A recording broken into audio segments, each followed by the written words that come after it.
Hello, and welcome to today's webinar. My name is Chantal Stevens with Solar Washington. This is the last webinar in our series, The Homeowner Guide to Going Solar. Over the past few weeks, many of you have attended our previous 4 presentations as we took you on a journey from looking at whether you should be considering solar on your home, you considering incentives and financing, how to get and review the quote, and then what happens once you have solar. All the way to today's presentation when you consider how and why to electrify your solar home.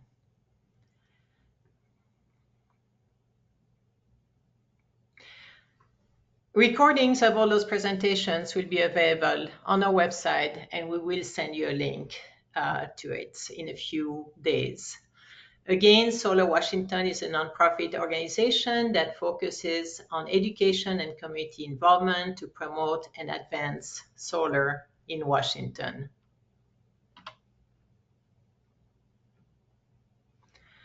We are an independent organization, but our work could not happen without the support of our sponsors and members, and we are extremely grateful for that support.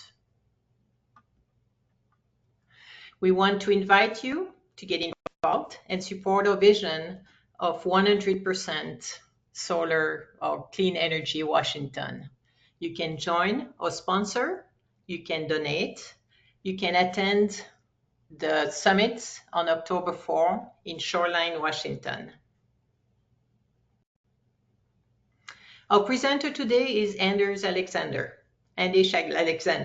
After graduating with an environmental degree, he moved to California where he found a place in the solar industry. As the solar industry developed, he has learned that it needs an honest guiding hand to ensure it is integrated into our world in a way that truly helps humans and can be called beneficial electrification.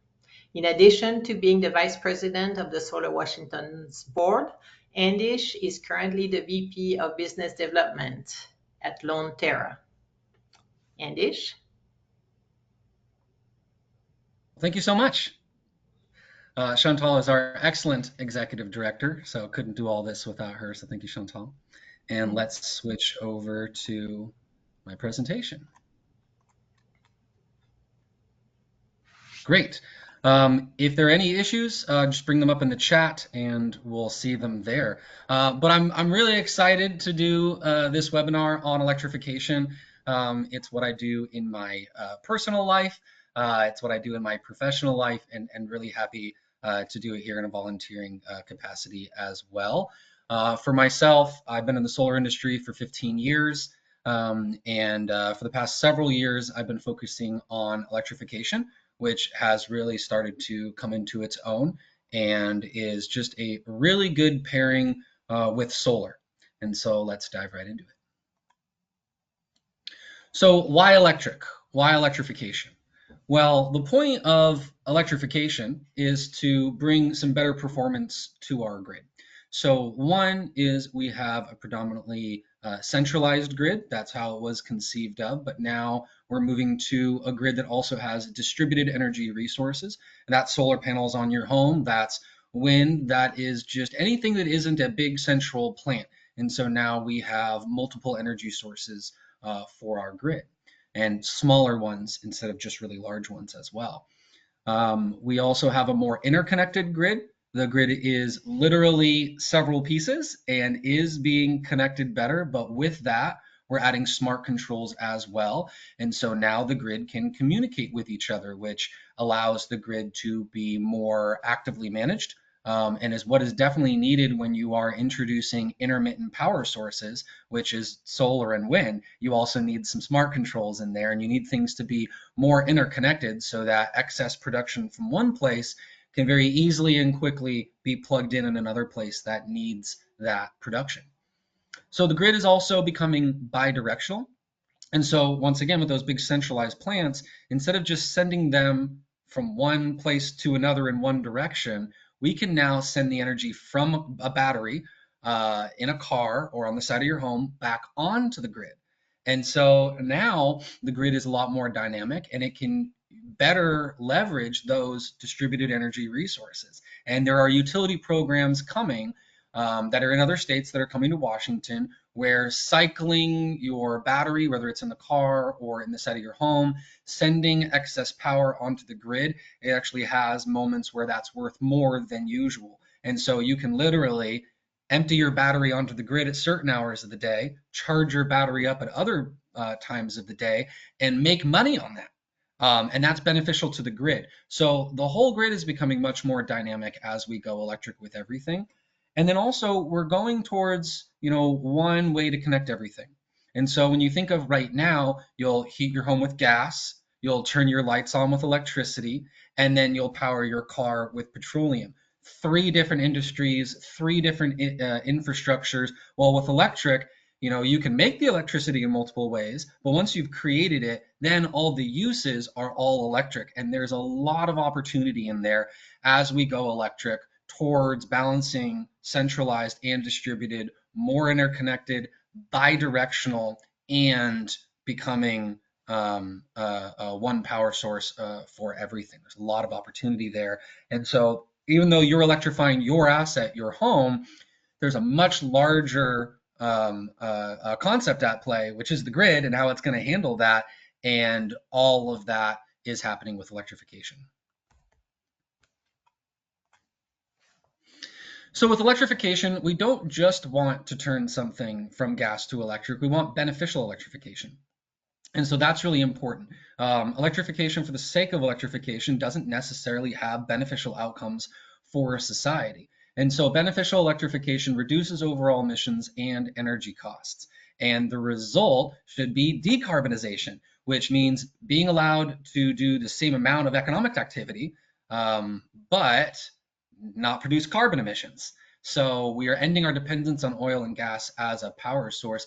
And one thing I want to make really clear here is all of the new energy sources onto the grid, pretty much all of them in the past, I don't know how many years, 5+ years, have been pretty much all solar and wind. And while there are some legacy oil, gas, and hydro coming off the grid being decommissioned, largely what solar and wind are taking care of is extra production, is actually load growth. So as we add the cars onto the electric grid, and as we add that heat pump heating onto the electric grid, we're increasing our usage of the grid, and we're taking care of most of that increase with solar and wind. A lot of the dirty energy on the grid is here to stay for the foreseeable future. We're not necessarily cutting into that at this point. What we're doing is we're taking the current load and the load growth, and we're handling that. And so that's why you'll see when you're going solar or you're electrifying, if you're viewing those as standalone things, you might not be creating the best outcomes for yourself or for what we're trying to accomplish with decarbonization. And so that's why you really want to make sure that, yes, you're going solar and that's really good, but let's balance that with everything else, because you have what I call the electric butterfly effect. And so, any decision that you make in your home now affects all the other decisions that you want to make in your home. So a really solid example is you want to switch from gas heat to electric heat pump. But you also want to back up your home when there are grid outages. Well, now you have a heat pump that uses a lot of energy when it's really cold to heat your home. So now you would need a very large battery bank or a gas generator. Maybe that's not within your goals. And so that's why instead of treating your home as a bunch of standoff equipment that you're slowly replacing over time, there's actually, and that's what we're going to get towards, there's a larger plan that you can create for yourself that actually delivers balanced outcomes. And that's what we want to do, is empower you to have balanced outcomes with your solar project, within the concept of electrifying your whole home, because your whole home is electrifying. Anyway, that's the overall trend in the equipment that is available, and in the end, the resources to support them too. And so when you're creating those balanced outcomes, a part of that, really important part, is the incentives. There are new incentives through the IRA, Inflation Reduction Act. New York State has already adopted the HERA rebates, HEERA, and that includes rebates for things like heat pumps. And so There are a lot of incentives. There's federal incentives, there's local incentives, there's utility incentives, state incentives are coming for electrification. And so you want to be aware of what incentives are available to you and then make sure you get them. A quick story for myself: when my electric water heater got too old, I replaced it with one that is still an electric water heater with a tank, but it also has a hybrid heat pump onto it. And I knew there was an extra incentive for that. But when I went to Home Depot and Lowe's, they told me that there was no extra incentives. This was the price. But on my spreadsheet, I knew that with that extra incentive, it actually made my heat pump hybrid solar water heater installation as expensive as replacing it with just a normal electric one. And so I actually left the store multiple times, and I finally found someone that found the code, entered it in, and gave me that extra multiple $100 discount so that I could hit my financial target for my project. So you really got to be aware of the incentives and then make sure you actually get them. Because in the end, the timing is really important. You do want to time things. You want to time things according to when your equipment needs replacing. You need to time it to changes in your life. I think when people are retiring and they want to retire into their home and stay in their home, that's when timing is really important, because you'll have years with really high tax burdens and you'll want to take big tax credits like with solar during that year. And you might then be retiring, and so your income goes really, really low. Well, now you're not going to have the tax burden you need for the solar, but you are going to qualify for more rebates. So it's not even saying electrify your home and the last thing you should do is go solar. Not saying that at all. Saying build a plan, look at the timing, and then due to that timeline, you may see, oh, going solar this year makes a ton of sense for me, or maybe going solar next year makes a ton of sense for you. So you need to be aware of that timing when you're creating your plan. Because, in the end, it's all construction. That's what we're talking about. We're talking about managing construction projects at your home. I didn't know something inside. And so when you're managing construction projects in your home, we just did a large series on going solar. And for going solar, all those same things are true. It's a construction project. And so all those best practices that you did in solar, you're going to want to do for electrification as well. You have the Solar Washington resources. You also have the SEIA Residential Consumer Guide to Solar Power. Just put that in the internet search and it will pop right up, because you should be planning out your electrification just like you are with your solar. It is a construction project.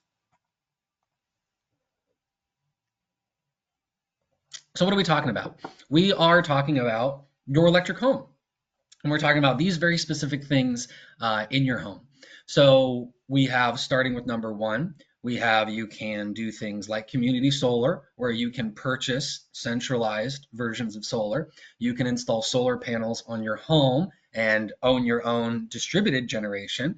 And then coming in from the grid, you have your electric service. Now that's your breaker box. That's that thing when you overload a circuit and it goes and turns off your breaker and you got to go turn that breaker back on. That's your breaker box. And so that breaker box is actually built with the old idea of electricity. And so with all of this new equipment and this new ways of doing things, there are new electric service panels with more abilities on there to manage your home, to introduce monitoring, EMS, electric management system. And so as you're going solar, you also want to look at your main service panel.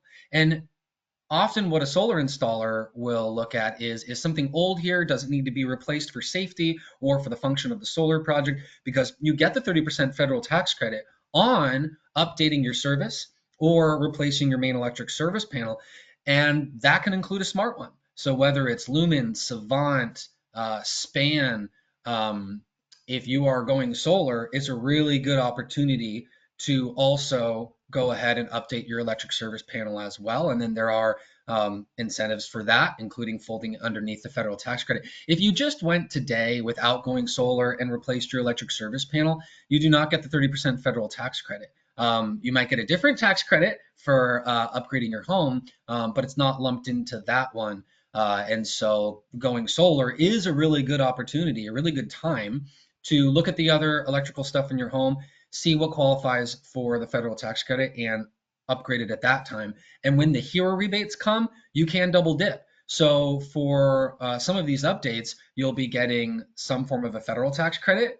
You can then get maybe utility rebates, and then you might get a hero rebate as well. And so electrifying your home is a financial decision, and you want to make sure that you're planning that out, leveraging the incentives that are available, especially with the way that you do your project and the way you time your project can get you more incentives. Same thing in Washington, we have a sales tax exemption. And if you update your main electric service panel with a span smart panel, for example, while going solar, then you're going to avoid the 10% sales tax. But if you just do it as a standalone project, you're going to pay the sales tax. So that's why it's really important to do this research and make sure that you're getting all the incentives that you can for your home. So we're also talking about your appliances. We're talking about your stove, your dryer, your heat pump. Anything that uses gas in your home can be switched to electric. And we're getting better and better equipment to switch to. And so if you think of 20 years ago, and I don't want that equipment, well, the equipment has improved since then. So let's dive in a little more.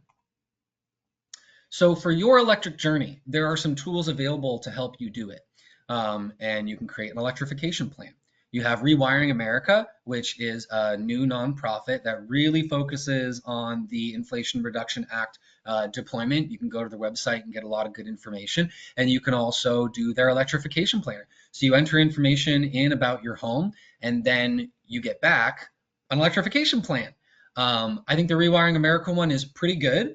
It definitely has some depth of detail that it could add in, but it is certainly a really easy way to start your electrification journey.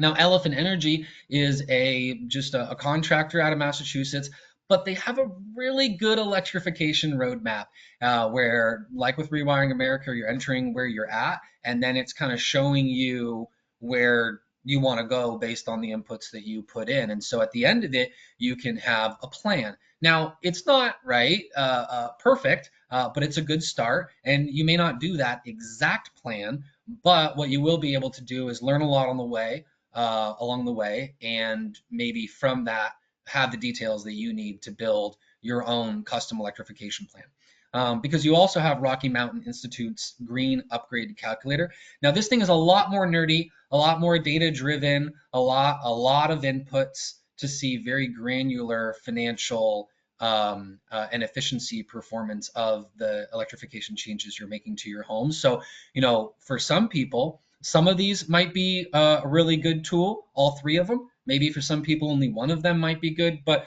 check them out. And if you know of other tools that are available, personally, I would love to know about them. I'm always tracking them, trying them out, and then communicating back to the organizations how they could improve them.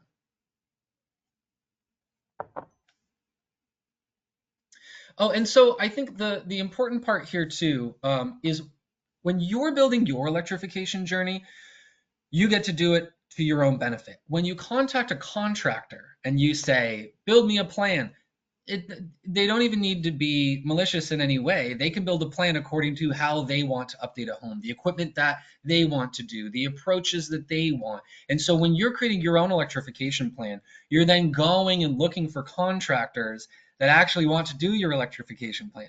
Maybe they're giving you updates of, hey, I know you want to do this, but in your area, in your home, it's impossible. I see what you're trying to do, but maybe you're trying to do this. And a lot of solar companies are becoming full electrification shops. A lot of them are either having heat pumps that they offer to install, or a partner that will install it. And so a lot of solar companies at this point will look at your electrification plan and say, great, let's do the whole thing. Maybe some of them will only want to do portions of it, but increasingly solar companies are realizing that electrification is where it is at. It is actually a better project both for the homeowner and for the contractor. And so like Elephant Energy, you have contractors that maybe would typically just be solar installers that are now full electrification. And also, to be clear, what that means is they have the staff on in-house with the expertise that you need. Some solar shops, their electricians have mostly ever just installed solar. They've never remodeled homes. And so you just want to make sure that the company that you're contacting to actually do your electrification plan has the personnel, has the ability to do this and do it well and help guide you along the way.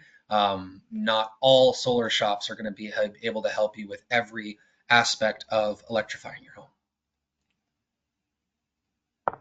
But increasingly, they are, though. You might be surprised by contacting a solar company for solar and then finding out they actually do everything else in your electrification plan. So heating and cooling, let's get really specific. So a lot of people in Washington, they heat their home with gas. And so a gas pipe comes into their home, it goes into a blower system, and then there are ducts, D-U-C-T, metal boxes running throughout your home, and then you have the register and the vent, and then it vents up into your room. And so you can replace that central handler unit with a heat pump. So it still goes into your ducts. But you want to make sure your ducts are actually pretty good. So I was talking with someone, they were saying, well, I think I want to add heat pumps. I think I want to keep my central ducted gas heat pump, but I want air conditioning. And so they were going to add mini splits. And so with mini splits, instead of going into your ducting system, there's a head on the wall, and then that blows the cold air and the hot air into the room. And so it's not that complicated. You just got to know that you can have a ducted heat pump, just like your current gas, or you can have a mini split where there's individual heads. And you can add a mini split system to your current gas system. Maybe your current gas heating system has another 5 years left in it, and you want to see out that 5 years. That's great. Personally, I'd say go for it. But if you're saying, I really want to add air conditioning now, then you might add the mini splits. But that might affect your incentives. And so a lot of incentives are available when you're fully replacing, moving from gas to heat pump. Same thing with electric baseboard. If you have inefficient electric heating, definitely check in with your utility. They want you to switch. They're going to pay you to switch. And so once again, you can see we have federal incentives for this. We have to becoming, not now, but we have to becoming the HEERA, the HERA rebates in Washington, and then you have your utility rebates as well. And so if you're inefficiently heating your home or doing that with gas, there are a lot of incentives available for you to fully switch to a heat pump. And there's a lot of information out there at this point what a heat pump is. You can go to Mitsubishi, you can just Google it, go to YouTube. I'm not going to go over the theory of how heat pumps work, but just to be real clear and real quick, it works just like your fridge. So what a heat pump does is it doesn't take air, heat it up, and then blow hot air into your house. The air from the outside. Same thing with cooling. What it does is it takes heat in your house, it attracts it, and then it dumps it outside. And so another really big benefit to heat pumps, and is why I, as an asthmatic and with young kids, definitely have heat pumps in my home, is that when it's 90 degrees outside and we're getting forest fire smoke mostly from Canada, and it's not safe to go outside and you need to stay in your home, well, instead of taking that smoke from the outside and heating that air or cooling that air and then throwing that pollutant ridden air into your home, heat pumps work differently. When they blow air through your home, it's recycled air, and it's actually has a HEPA filter in it. And so when it's 90 degrees outside and it's unsafe to breathe that air, you close all your windows, you turn on your heat pump, and you're cleaning the air inside of your home, and you're blowing cold air from inside your home inside your home. And so if you think about these summers where are really hot with all of this smoke, having a heat pump is actually the best way to protect yourself from those pollutants. And that's another thing is there's preventing climate change, which maybe we're too late for that. Everyone kind of have their personal belief on that one. But we certainly are in a place where we need to mitigate the effects of climate change. And that's what a heat pump does for your home. You're mitigating the effects of increased forest fires, increased unhealthy air, increased dry spells, increased heat waves. You're making your home more livable in a world that has more of those events. So that's why I think heat pumps is a really important part of electrification. The Northwest has been the largest growth market for heat pump installations for a long time. And so companies like Mitsubishi really focus on the Northwest And there's a lot of companies that install heat pumps in the Northwest. And then same thing, depending on where you live, like within the city limits of Seattle, make sure that your contractor can actually qualify and on the qualification list for the Seattle City Light rebates. So once again, depending on where you're at, you're making sure you get the right incentives. So cooking. I know everyone loves their gas stoves, and so do I. But gas cooking is best done outside on the barbecue. We now have in the news very clear message that we're literally poisoning ourselves with gas stoves in our homes. Now, the funny thing is I have an environmental degree from almost 20 years ago. And so this is an open secret that the news has decided to really focus on right now. But let's be clear, this was an exemption given to the gas industry when they knew it was poisoning you, but the federal government, through TSCA, the Toxic Substance Control Act, gave that exemption a long time ago, even though we had all the information on the fact that it would harm you. But we did it anyway, and now everyone's realizing that, oh, we need to get the gas stoves out of our homes.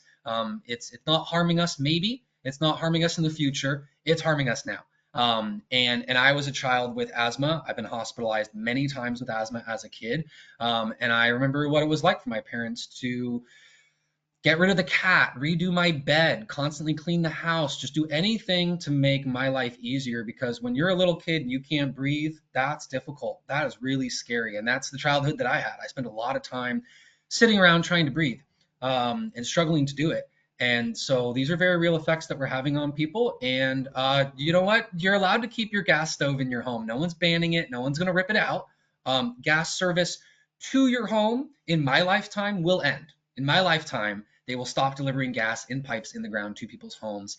So you can wait or you can replace it now. But the cool thing is you have things like induction stovetops and ovens now that work a lot better.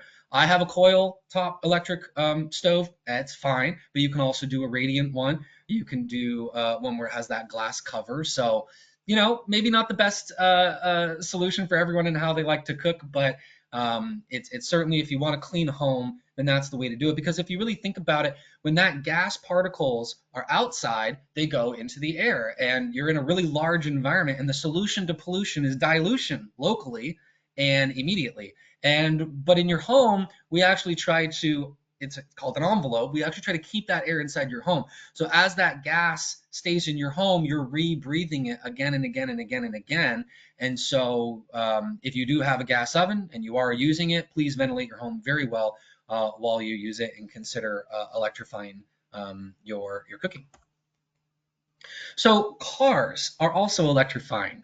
And you know, right now, if you're someone who buys a new car, especially with the incentives that are available now, it's not necessarily more expensive. There are some electric vehicles that are more expensive than their internal combustion engine ICE counterparts, but increasingly and in the end, electric vehicles will end up cheaper than an ICE vehicle. But you know, I'm not someone who buys new vehicles. I buy used vehicles, and that's what I call affordable vehicles. Used cars are affordable.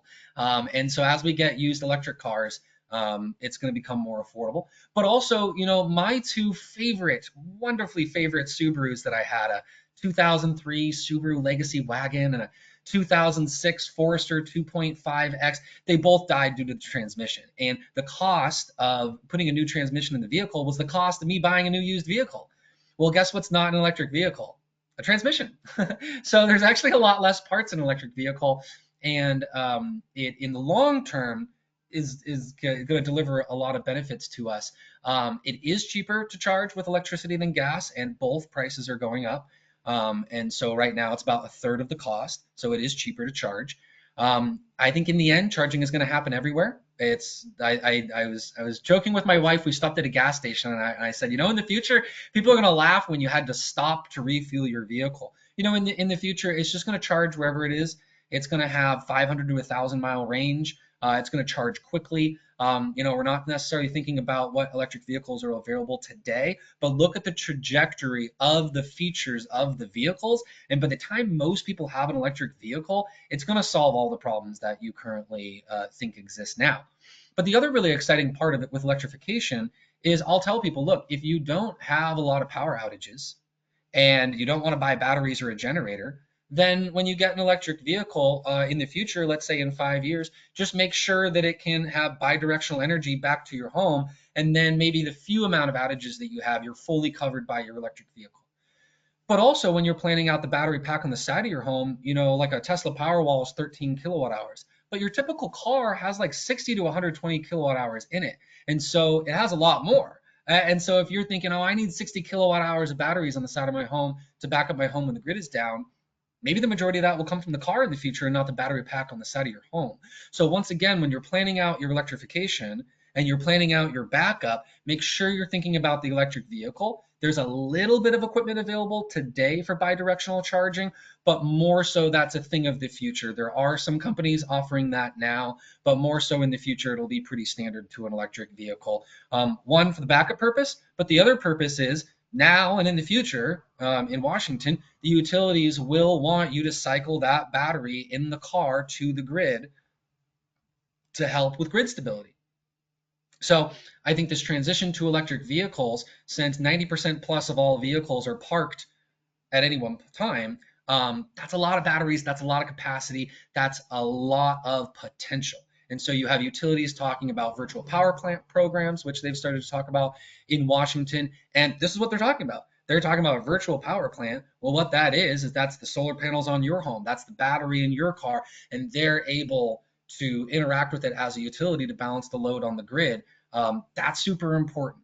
And I once sold solar to an energy trader, and he said, I'm not even an environmentalist. I just think that leaning further into electrification, getting solar and a heat pump and batteries and smart controls, and then signing up for these programs with the utilities, is like, as an energy trader, I just think that that's the solution to our problems in Washington. And I thought that was really cool. Selling, I don't currently sell solar, but selling solar to someone who is doing it because it actually is solving grid problems as an expert in their field.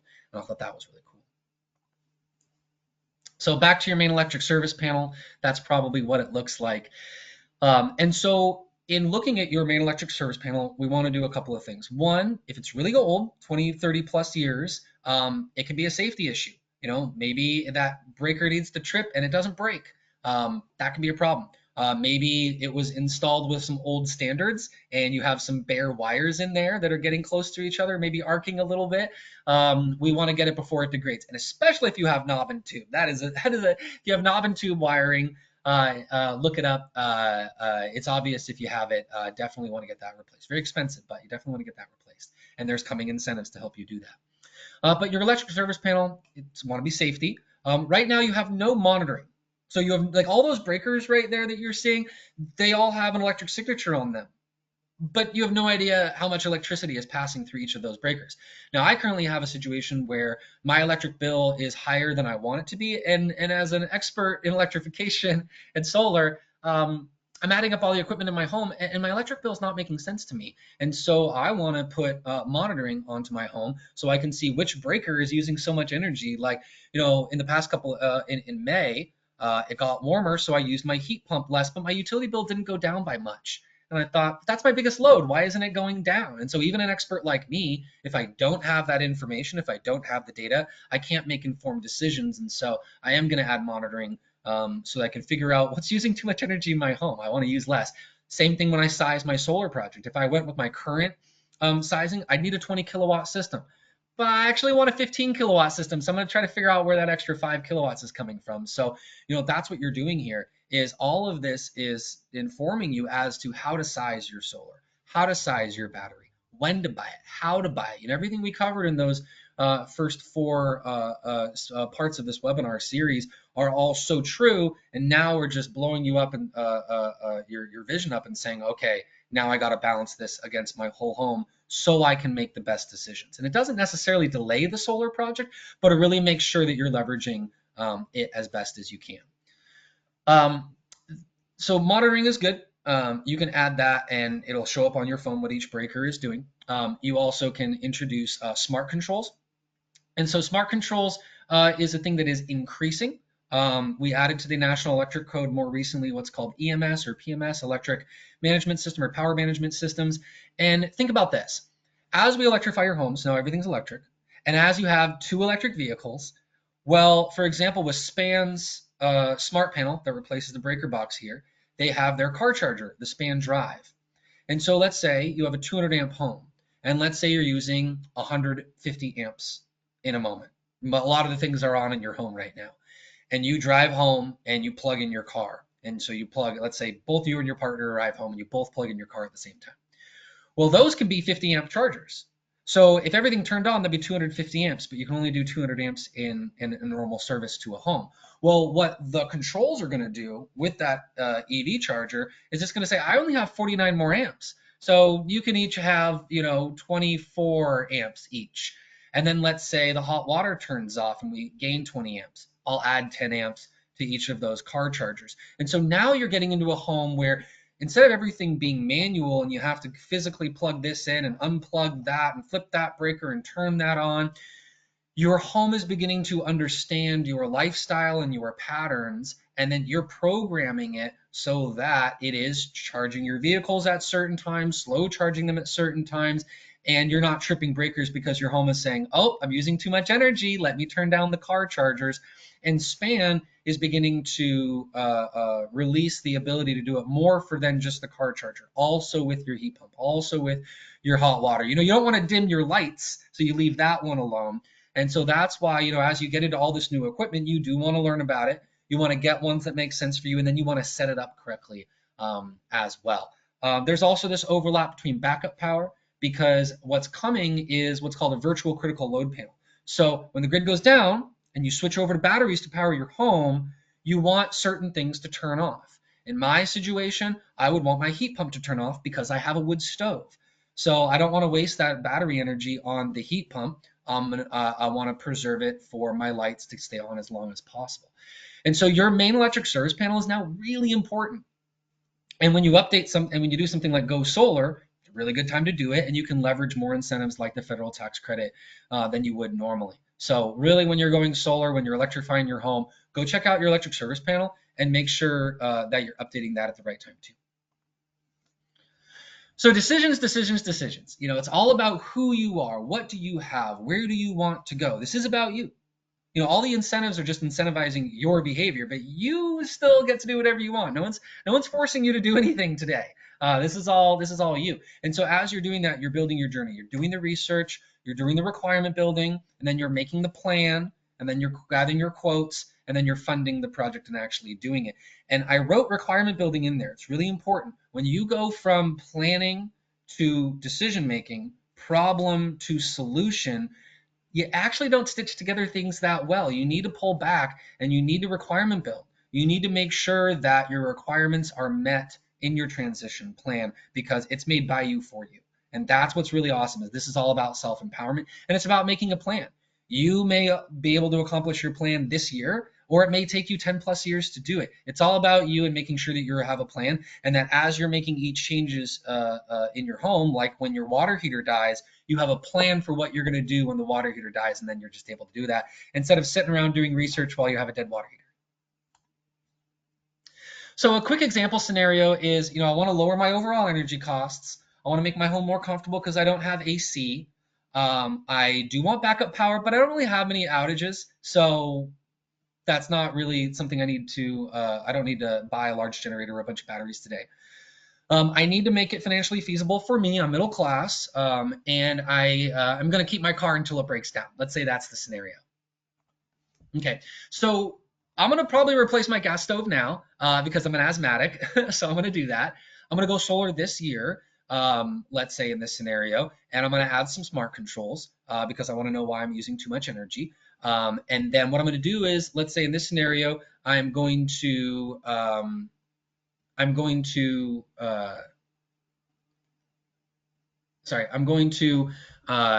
update my solar this year, and then I'm going to get a solar loan. And then when I get the federal tax credit, 30% of that project, I'm going to turn around and I'm going to use that to buy a heat pump outright without financing it. So those are some of the creative things you can do with the incentives and financing to fund your project in a way that actually works for you. Because as a middle class person, I'm electrifying my home, I'm adding solar, and I'm doing all these things to make it truly work for me financially, instead of just making a big plan, getting a big loan and doing it all at once. I can't financially afford that, so that's not what I do. And then in this plan, let's say some windows need to be replaced, but we're just going to slowly do that. We're going to do the heat pump next year. We get the federal tax credit. And then when the electric vehicle comes, that's when I'll have backup to my home via that with bidirectional car charging. But I love my vehicle now. I don't need to replace it. And I'm going to wait about 5 years for that. Because that's what we want you to do. We want you to build your electrification journey. Once again, you have Solar Washington here to help. You have Rewiring America to help. They actually have an electrification coach program where you can become an electrification coach or sign up for a coaching session with an electrification coach. You have Elephant Energy and you have Rocky Mountain Institute as well.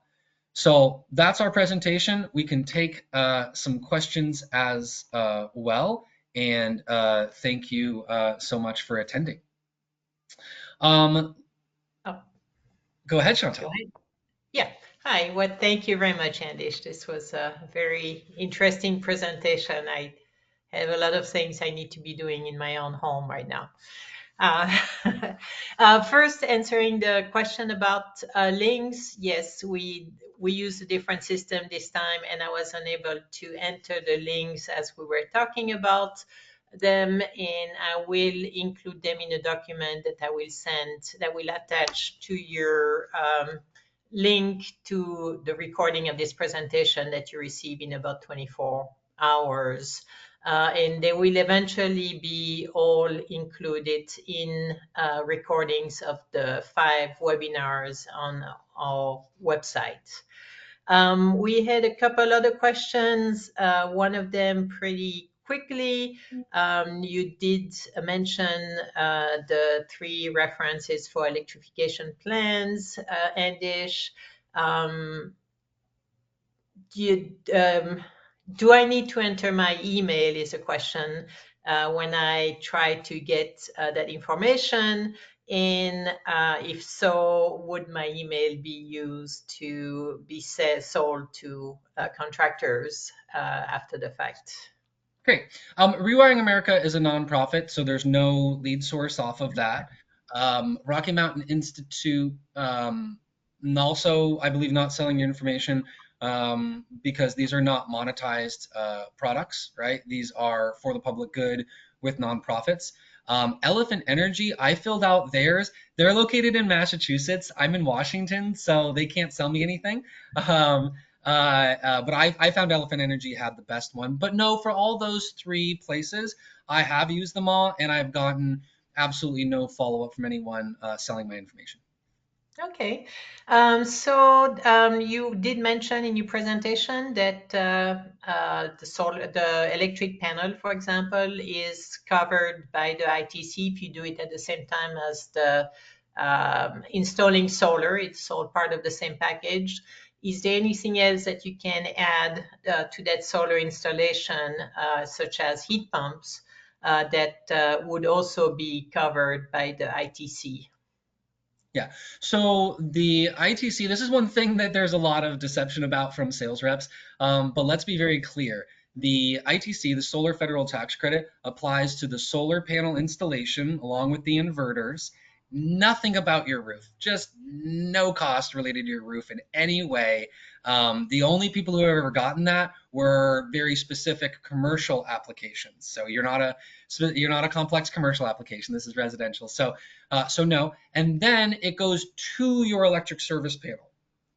But all the wires coming off of that and any of the loads and equipment coming off of that are not covered by the solar federal tax credit. So anything that is that EV charger, the knob and tube wiring, the heat pumps, those are all going to be under a separate federal tax credit and separately in the HERA rebates. But you're still, if you switch from, let's say, gas to a heat pump, you can still get that utility incentive if your utility has one. There is a federal like home upgrade energy efficiency tax credit you're able to get. And then when Washington does roll out the HERA rebates, depending on your income and the area median income, there could be up to 14,500 of that as well. But that program is yet to be deployed. The HEERA program. Thank you, Andish. We have 20 seconds left. I understand that we did not respond to all the questions. We will try to do that via email after the fact. Really appreciate you being here, and particularly for those of you who have gone through all 5 of the webinars. Thank you for that. We really appreciate that. Andish, thank you very much for your time and effort and preparation for this webinar. And we'll see you in our next one. So have a fantastic day and goodbye. Thank you.